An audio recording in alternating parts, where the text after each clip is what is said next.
செங்கோட்டையன் அண்ணன் அவர்கள் மாதிரி இன்னும் நிறைய பேர் வந்து சேர இருக்கிறாங்க. அவங்க எல்லாருக்குமே அந்த உரிய அங்கீகாரத்தை கொடுப்போம். செங்கோட்டையன் அவர்கள் வந்து தேங்க் பண்றாங்க விஜய் அவர்கள், ரொம்ப ரொம்ப சந்தோஷமா இருக்கு அப்படின்னு சொல்றாங்க. அதே மாதிரி இன்னும் கூடிய சீக்கிரம் வந்து சில பேர்கள் சில நபர்கள் வந்து அண்ணன் செங்கோட்டையனை தொடர்ந்து அண்ணன் செங்கோட்டையை தொடர்ந்து மற்றவர்களும் வந்து கட்சியில் வந்து சேருவார்கள், அவங்களுக்கும் அது உரிய அங்கீகாரம் கொடுக்கப்படும் அப்படின்னு வந்து சொல்றாரு. ரைட். இதுக்கு என்ன நம்ம விட்டுறாங்க, ஏடிஎம்கேல இருந்து நிறைய பேர் போறாங்க. What nonsense. அண்ணன் செங்கோட்டையனை தொடர்ந்து இல்லைன்னா அண்ணன் செங்கோட்டையன் போன்றே பலரும் கட்சியில் சேர உள்ளனர் அப்படின்னு என்ன அர்த்தம்? இன்னும் நிறைய like Sengottaiyan many others will come and join.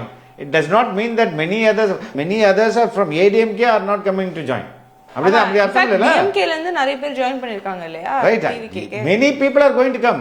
They need not to come from ADMK or DMK. They can come from XYZ எங்க இருந்தாலும். ஆனா இவங்க எப்படின்னா, ஆஹா பாத்தியா செங்கோட்டையன் வந்து அங்க போய் உள்ள போட்டாரு, அதுக்கு அடுத்தது டிடிவிக்கு அவர் பேசுவாரு, ஓபிஎஸ்க்கு பேசுவாரு, சசிகலாவுக்கு பேசுவாரு.